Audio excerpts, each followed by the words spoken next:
السلام عليكم ورحمة الله وبركاته. بسم الله العظيم القدرة والشان، شديد البطش والبرهان، حافظ الدين والقرآن. بسم الله ما شاء الله كان وما لم يشأ لم يكن، ولا حول ولا قوة إلا بالله العلي العظيم. الحمد لله رب العالمين، والعاقبة للمتقين، والصلاة والسلام على أشرف المرسلين وعلى آله وصحبه أجمعين، أما بعد. فقد قال الله تعالى في القرآن العظيم والفرقان المجيد: أعوذ بالله من الشيطان الرجيم، بسم الله الرحمن الرحيم.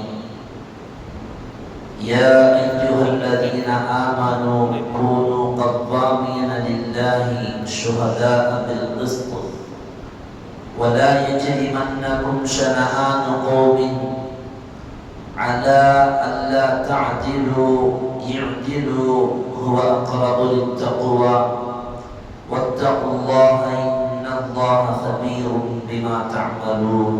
صدق الله العلي العظيم.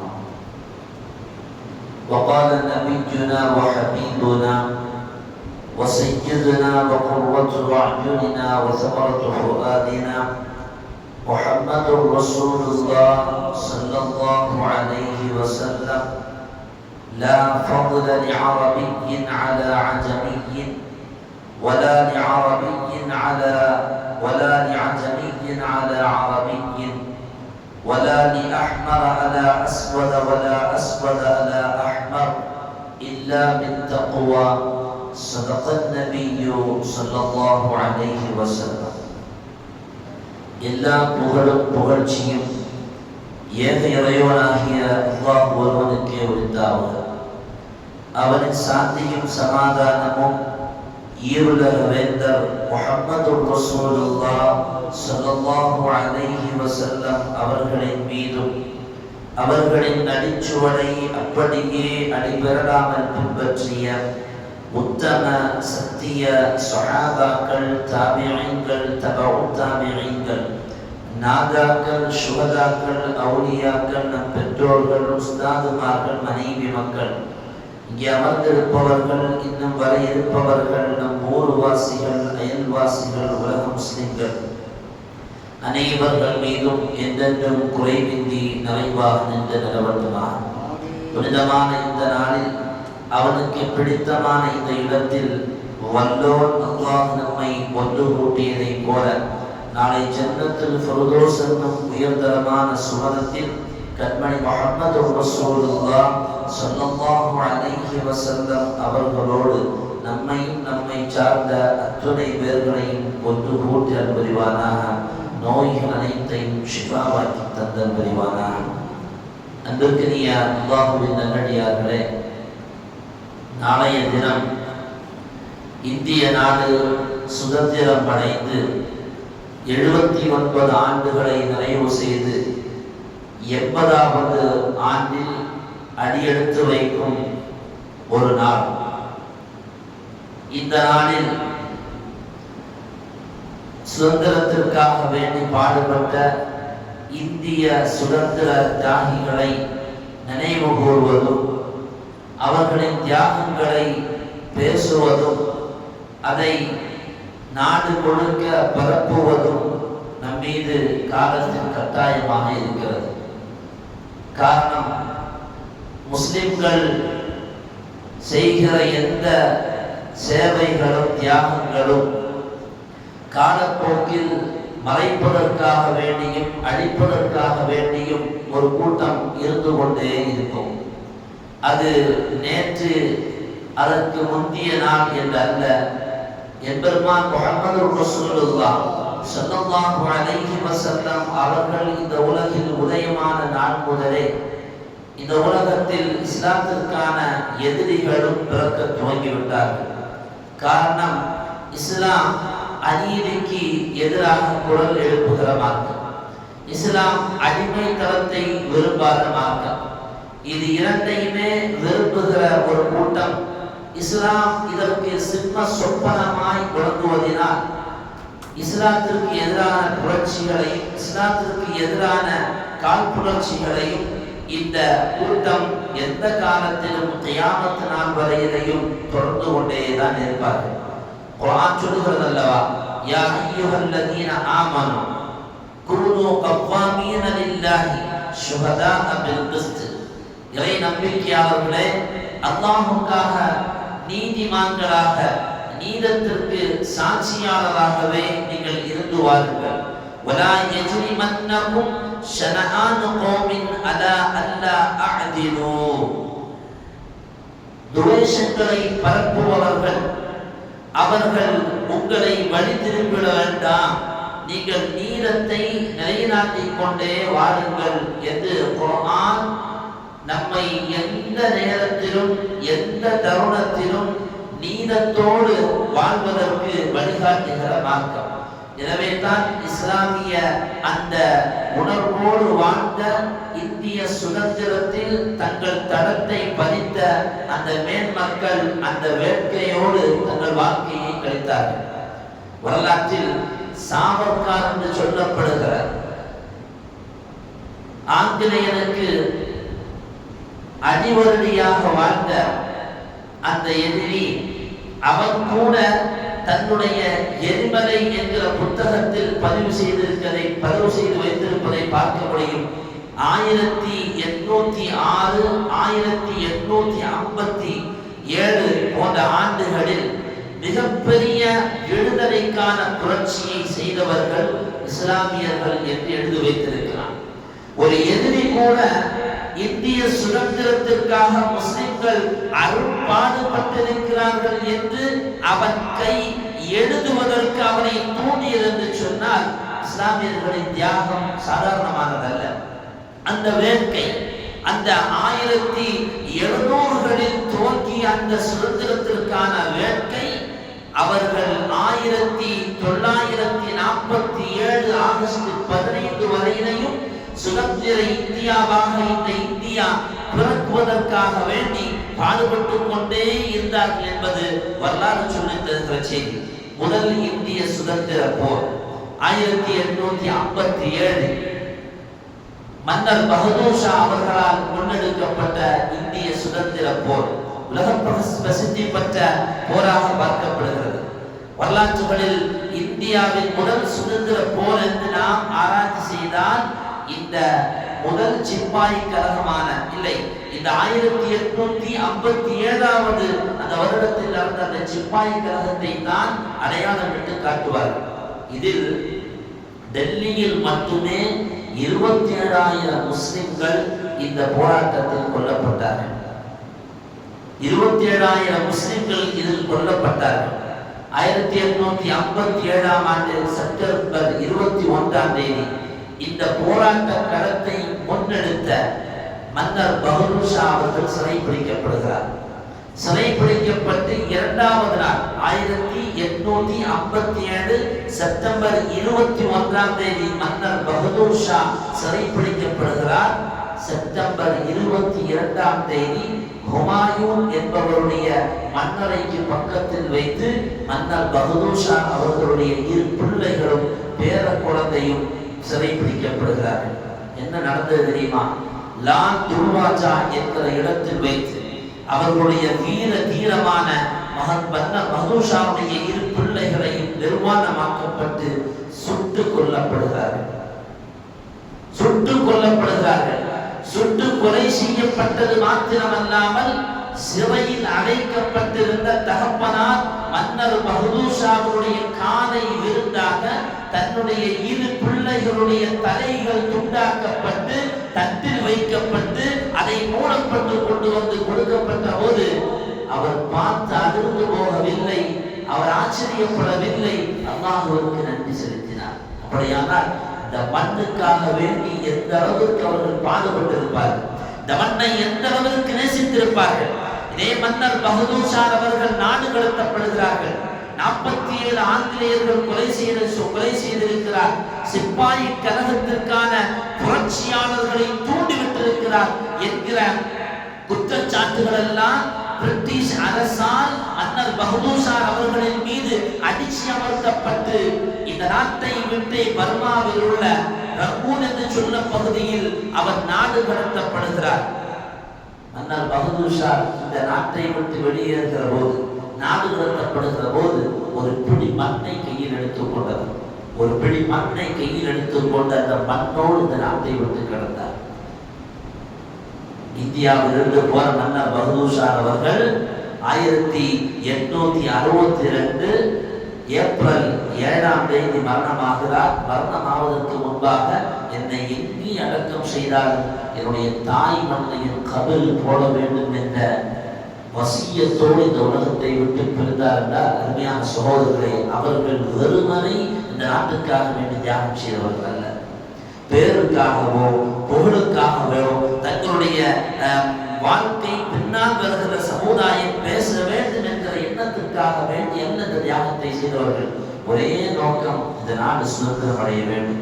இங்கே வாழ்கிற ஒட்டுமொத்த ஜனங்கள் இஸ்லாமியன் என்று அல்ல, கிறிஸ்துவன் என்று அல்ல, இந்து என்று அல்ல, மனிதன் என்று சொல்லப்படுகிற உலகுள்ள அத்துணை பேருமே சுதந்திரமாக வாழ வேண்டும் என்கிற ஒரே நோக்கத்தோடு போராடியவர்கள் தான் இந்திய சுதந்திரத்திற்காக வேண்டி பாடுபட்ட நம்முடைய முன்னோர்களான நல்லவர்களான இஸ்லாமிய சோதர்கள். வரலாற்றில் நிறைய செய்திகளை பார்க்கலாம். 2000 பக்கங்கள் வருகிற வரலாற்று செய்திகளை புத்தகமாக அந்நிய மதத்தை சார்ந்தவர்கள் இஸ்லாமிய தியாகிகளின் வரலாறுகளை எழுதி வைத்திருக்கிறார்கள். தமிழகத்தை சார்ந்த தியாகிகளுடைய வரலாறை 1500 பக்கம் கொண்ட 1500 பேப்பர்கள் வருகிற ஒரு புத்தகத்தை ஒருவர் எழுதி முடித்துவிட்டு சொல்லுவார், போதாது போதாது, இஸ்லாமியருடைய தியாகங்களை எழுத வேண்டுமானால் சின்ன துடுக்காக எழுதினால் கூட ஒரு புத்தகமாக இருக்கும் என்கிறார். அந்த அளவுக்கு இந்த இஸ்லாமிய மக்கள் இந்த இந்தியாவுடைய சுதந்திர போரில் கலந்திருக்கிறார்கள். உங்களுக்கு தெரியுமா, இந்த இந்திய சுதந்திர வரலாற்றில் 2 பேர்களை யாரும் மறக்க முடியாது. அலி சகோதரர்கள், மௌலானா முஹம்மது அலி, மௌலானா ஷௌகத் அலி. மகாத்மா காந்தி சொல்வாராம், என்னுடைய 2 தோள் புஜங்களிலும் 2 சிங்கங்கள் இருக்கிறது என்று சொல்லுவார். உலக பிரசித்தி பெற்ற தலைவராக மகாத்மா காந்தியை இந்த உலகம் அறிவதற்கும் லண்டன் போன்ற பெரும் பெரும் நகரங்களுக்கும் மகாத்மா காந்தியை கொண்டு போய் அடையாளம் காட்டியதே இந்த இஸ்லாமிய பெருமக்கள் தான். கிலாபத் என்று சொல்லப்படுகிற எழுச்சி புரட்சி எப்போது கிளம்பியதோ, நாடு முழுக்க பேசப்பட்டதோ, அதன் வழியாக மகாத்மா காந்தி உலகம் முழுக்க பேசப்படுகிறார். அவருக்கான அடையாளத்தை, உலக தலைவர் என்ற அடையாளத்தை கொண்டு அவருக்கு அடையாளம் பெற்றதை இந்த இஸ்லாமிய மேன்மக்கள். முஹம்மது அலி ஜின்னா, இந்த மௌலானா முஹம்மது அலி அவர்கள் 1930ஆம் ஆண்டு இந்தியாவுடைய சுதந்திரத்திற்காக வேண்டி பங்கு பெற்றவர். ஒரு லண்டன்ல வட்ட மேஜை மாநாடு நடத்தப்படுது. அங்க கிளம்பி போறாங்க மகாத்மா காந்தி. அவரோட இந்த முகமது அலி அவர்கள், மௌலானா முகமது அலியும் சொல்லுகிறார். லண்டனில் நடந்த வட்ட மேஜை மாநாட்டில் இந்தியாவுடைய சுதந்திரத்தை பற்றி பேசுவதற்காக வேண்டி 5 நிமிடம் மாத்திரம் மௌலானா முகமது அலி அவர்களுக்கு அனுமதி வழங்கப்படுகிறது. 5 நிமிடம் என்று துவங்கிய அந்த உரை சுமார் 2 மணி நேரம் உரையினையும் நீண்டு நிற்கிறது. ஆங்கிலேயன் தன் மூக்கில் விரல் வைத்து முஹம்மது அலி அவர்களுடைய வாயிலிருந்து வந்து விடுகிற வார்த்தைகளை அதிர்ந்து போய் கவனித்துக் கொண்டிருந்தார். என்ன அற்புதமான பேச்சு, என்ன புரட்சியான பேச்சு! அவனை எதிர்த்து தான் ஒருவர் பேச மேடை ஏறித்த போது கூட அவர் பேச்சில் அப்படியே மயங்கி போயிருந்தார் என்றால், முஹம்மது அலியை போன்ற எத்தனை பேச்சாளர்கள் இஸ்லாத்திற்காக வேண்டி, இந்த இந்திய சுதந்திரத்திற்காக வேண்டி வாழ்பட்டு இருப்பார்கள். அருமையான சகோதரர்களை, அவர் பேசிய வார்த்தை, நான் இந்த லண்டனை விட்டு என் நாட்டுக்கு செல்லுகிற போது நான் சுதந்திரமான மண்ணுக்கு செல்ல விரும்புகிறேன். ஒருவேளை என்னை நீங்கள் சுதந்திரமான மண்ணுக்கு செல்ல அனுப்ப நீங்கள் விரும்பவில்லையானால், இந்திய நாட்டிற்கு நீங்கள் சுதந்திரம் தரவில்லை என்று சொன்னால் நான் அந்த அடிமை நாட்டில் என் உயிர் பிரிவதற்கு விரும்பவில்லை, என்னை இங்கே அடக்குவதற்கு, என் உயிர் இங்கேயே பிரிவதற்கு நீங்கள் அனுமதி வழங்க வேண்டும் என்றார் மௌலானா முஹம்மது அலி அவர்கள். முஹம்மது அலி அவர்கள் அடுத்த வருடம் 1930 லண்டன் போறாரு. 1931 ஏப்ரல் மாதம் 4ஆம் தேதி ஜனவரி மாதம் அங்கே வஃபாத் ஆகிறார். அவர் வஃபாத் ஆனதுக்கு பின்னால 22 நாடுகள் அவருடைய ஜனாசாவை வாங்குவதற்காக முந்தி வந்தது. காரணம் ஹிலாஃபத் என்கிற அந்த பேர் இயக்கத்தில் முஹம்மது அலி மௌலானா முஹம்மது அலி அவர்களும் ஒரு பெரும் அங்கமாக இருந்ததனால் 22 நாடுகள் அவருடைய ஜனாசாவை வாங்குவதற்கு முன்வந்த போது கடைசியில் அவருடைய ஜனாசா எங்கு அடக்கம் செய்யப்பட்டது தெரியுமா? இஸ்லாம் சொல்லுகிற புனிதமான 3 இடங்களில் ஒரு இடமான பைத்துல் முகத்தஸ் நகரத்தில் முஹம்மது அலி மௌலானா முஹம்மது அலி அவர்களுடைய ஜனாசா அடக்கம் செய்யப்படுகிறது.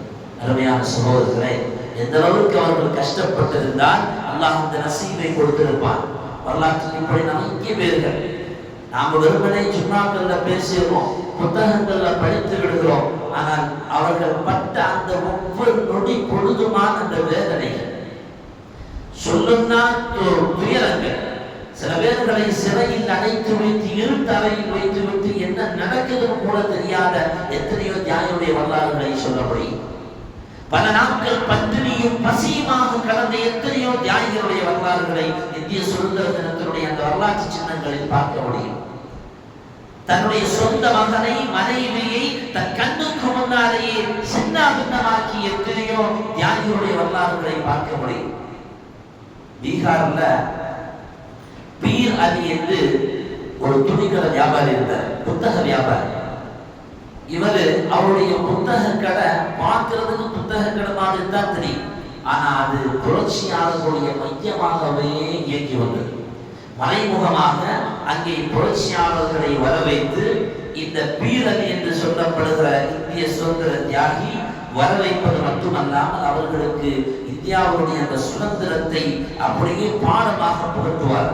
நாட்டுடைய சுதந்திரம் எவ்வளவு முக்கியம், அடிமைத்தனத்தை மார்க்கம் எவ்வளவு எதிர்க்குகிறது, இஸ்லாம் எவ்வளவு சுதந்திரமான மார்க்கம். அவர் அந்நியவனாக இருந்தாலும் பிரபலத்தை சார்ந்தவனாக இருந்தாலும் அவனுக்காக வேண்டியும் குரல் கொடுப்பது ஒரு முஸ்லிம் கடமை என்கிற அத்துணை செய்திகளையும் அமுது போல ஒவ்வொரு நாட்களும் இந்த பீர் அலி என்று சொல்லப்படுகிற பீகார் நகரத்தை சார்ந்த இந்த இந்திய சுதந்திர தியாகி தன்னுடைய அந்த கடையில் வைத்து பாடம் நடத்துவார். ஒரு கட்டத்தில் இந்த செய்தி பிரிட்டிஷ்காரனுக்கு தெரிய வந்து அவரை சிறை பிடித்து இறுதியாக சிறையில் அடைத்ததற்கு பின்னால் அவரை பார்த்து கேட்பான், நீ யாரையெல்லாம் புரட்சியாளர்களா உருவாக்குறியோ அந்தந்த ஆட்களை என்ன எனக்கு அடையாளம் காமிச்சு தந்தேன்னா உங்களை நாங்கள் சும்மா விட்டுறோம். அவர் சொன்ன வார்த்தை, என் உடலில் உயிர் இருக்கிற வரையினை எந்த புரட்சியாளரையும் நான் காமித்து தர மாட்டேன். கொஞ்ச நேரத்தில் அவருடைய உயிர் பிரிய போகிறது என்பவர்களுக்கு தெரிகிறது.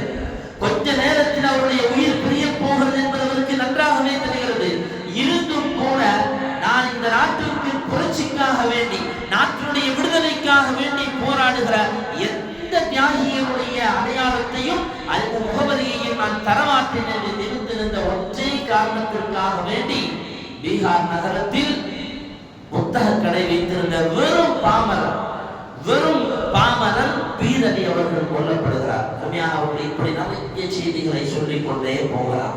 ஏன் அவர்களுக்கான இந்த வேட்கை, இந்த இந்திய சுதந்திரத்திற்கான தாகம் அவர்களுக்கு இவ்வளவு தூர வீரியத்தை கொடுப்பதற்கான காரணம் என்ன?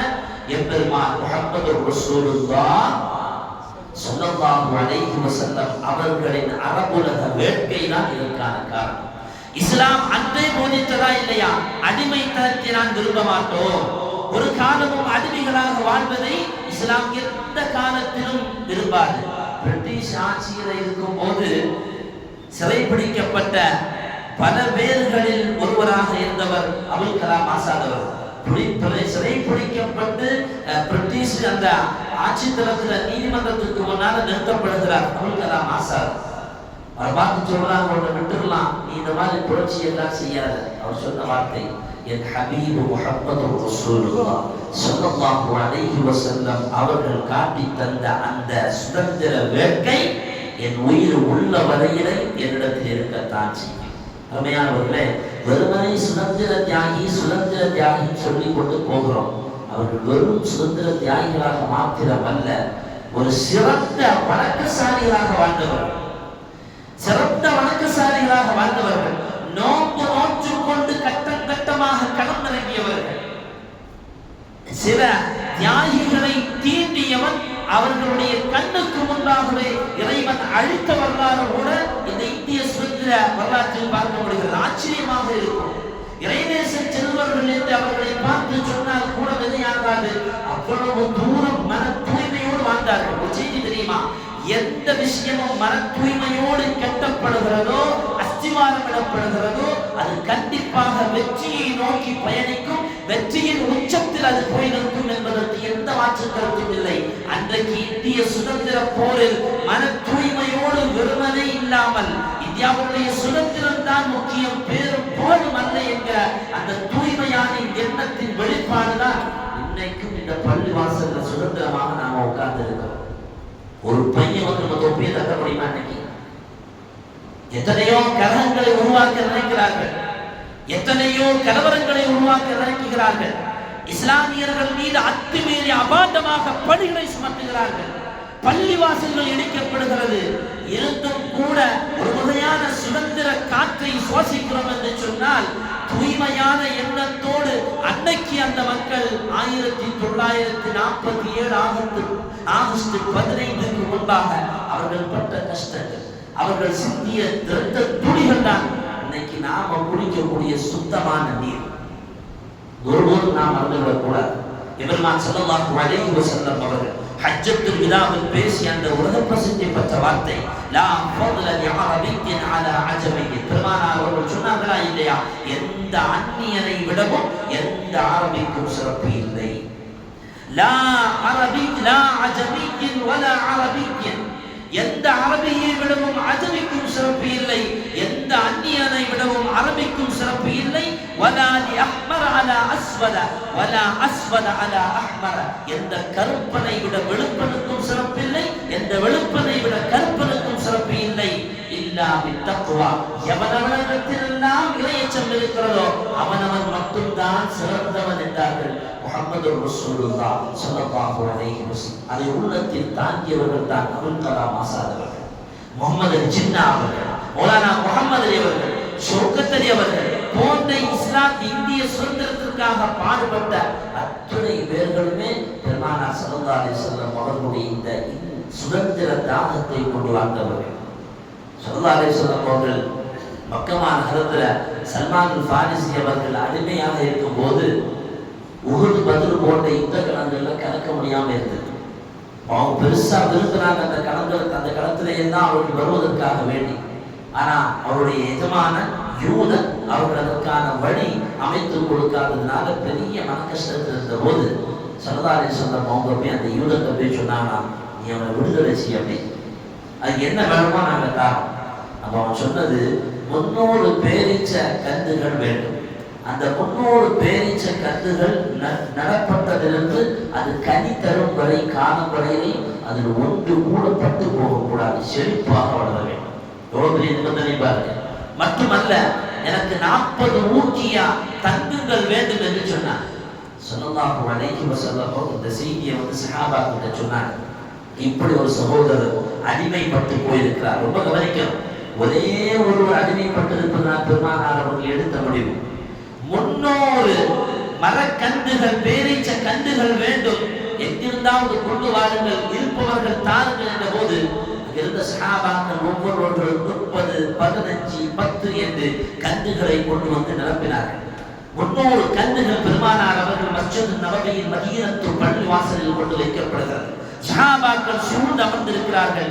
சையதுனா சுஃபியான் ஸௌரி ரஹ்மத்துல்லாஹி அலைஹி அவர்களுக்காக வேண்டி சல்மான் ஃபாரிசி ரலியல்லாஹு அன்ஹு அவர்களுக்காக வேண்டி கொண்டு வரப்பட்ட அந்த 300 மரக்கன்றுகளை வைத்துக் கொண்டு சல்மான் ஃபாரிசி அழைத்தார். நாயகம் சொன்னார்கள், 300 குழிகளை தோண்டு. சஹாபாக்கள் எல்லாம் ஒத்துழைத்தார்கள். 300 குழிகளை தோண்டியதற்கு பின்னால் என்ன கூப்பிடு, நான் என் கருத்தால் அந்த மரக்கன்றுகளை நடுகிறேன் என்றார். பெருமானார் அவர்கள் தன்னை பற்றி கேரண்டி கொடுக்கிறாங்க. என் கை சாதாரண கை இல்லப்பா, அது ஒரு வர்க்கத்து நிறைந்த கை என்பதை மறைமுகமாக பெருமானார் அவர்கள் அங்கே நிகழ்த்தி காட்டினார்கள். குழி தோண்டப்பட்டது. 300 குழிகள் தோண்டியதற்கு பின்னால் பெருமானார் அவர்கள் அழைக்கப்படுகிறார்கள். நாயகம் வருகிறார்கள். நாயகத்தினுடைய கரத்தினாலேயே அந்த 300 கன்றுகளும் பூமியில் புதைக்கப்பட்டது. செழிப்பாக வளர்ந்து விரிந்து கனிகளை தருகிற அந்த காலம் வந்த போது சல்மான் பாரிசி அவர்கள் விடுதலை கொடுக்கப்படுகிறார்கள். அவர் கேட்ட அந்த 40 ஊக்கியா தங்கங்களும் பெருமானார் அவர்கள் திரட்டி கொடுத்தார்கள். ஒரே ஒரு நபருக்காக வேண்டிய பெருமான் மதீனத்து மண்ணில் இவ்வளவு பெரிய தியாகத்தை அவருடைய சுதந்திரத்திற்காக வேண்டி செய்தார்கள் என்றால் அந்த வேட்கை, அந்த தாகம், அந்த வீரியம் இருக்குகிற அதே பாரம்பரியத்தில் வந்த இஸ்லாமிய சொந்தங்கள் எப்படி அமைதியாக இருக்கும்? கண்ணுக்கு முன்னால் பிற ஊர்களை சார்ந்த பிற நாடுகளை சார்ந்த ஒருவன் வந்து ஆட்சி செய்கிற போது பொறுத்துக் கொள்ளாத அந்த மேதைகள் செய்த அந்த தியாகங்கள் கொஞ்சம் நஞ்சம் அல்லவே. அதை சொல்லிக் கொண்டே போகலாம். தியாகங்களை படிக்கிற போது அந்த தியாக வரலாற்று சுவடுகளை கண்கொண்டு பார்த்த அந்த வரிகளை அப்படியே நம் வாயில் அசை போடுகிற போது எந்த கண்ணும் கண்ணீர் வடிக்காமல் இருக்காது. எனவே ஒவ்வொரு காலகட்டங்களிலும் ஒவ்வொரு வருடங்களிலும் அவர்களை நினைவு கூறுகிற நாம் அவர்களுக்காக வேண்டி துஆ செய்ய வேண்டும். நம்ம மாதிரி மும்மின்கள் தானே, ஒரு மும்மின் மன்னரையா போனா அவனுக்காக வேண்டி துஆ செய்யணுமா இல்லையா? கொடியை ஏற்றுறதும் முட்டாயம் கொடுக்கிறது மட்டும் இல்லாம ஒரு நேர தொழுகையில அந்த தியாகிகளுக்காக துஆ செய்ய வேண்டும். யா அல்லாஹ், இந்த இந்திய திருநாட்டிற்கு சுதந்திரம் வாங்கி தந்த அந்த சீதேவியருடைய மன்னரையை நீ விசாலமாக்கு அல்லாஹ். அவருடைய பாவங்களை மன்னித்துக் கொடு அல்லாஹ். அவர்கள் சிந்திய ஒவ்வொரு சொட்டு இரத்தத்திற்கும் நாளை மறுமையில் உயர்ந்த அந்தஸ்தை கொடு அல்லாஹ். சுவனத்தில் ஜன்னத்தில் ஃபிர்தௌஸில் உயர்தரமான இடத்தில் அவர்களுக்கு நீ இடத்தை கொடு அல்லாஹ். போன்ற துஆக்களை கொண்டு அவருடைய மன்னரையை நாம் அலங்கரிக்க வேண்டும். எல்லாம் அல்லாஹ் சுப்ஹானஹு வ தஆலா நிறைந்த பாக்கியத்தை நமக்கு தருவானாக. துஆ செய்யலாம் தானே, சும்மா சொன்னதில்லை. ஒவ்வொரு வருஷமும் கொடியேற்றி போவோம். இனி அப்படி இருக்கக்கூடாது. மௌத்து வரையிலையும் அந்த தியாகிகளுக்காக துஆ செய்ய வேண்டும். ஒவ்வொரு வருடமும் துஆ செய்ய வேண்டும். நினைவில் வருகிற போதெல்லாம் துஆ செய்ய வேண்டும். அல்லாஹ் தௌஃபீக் செய்து தருவானாக.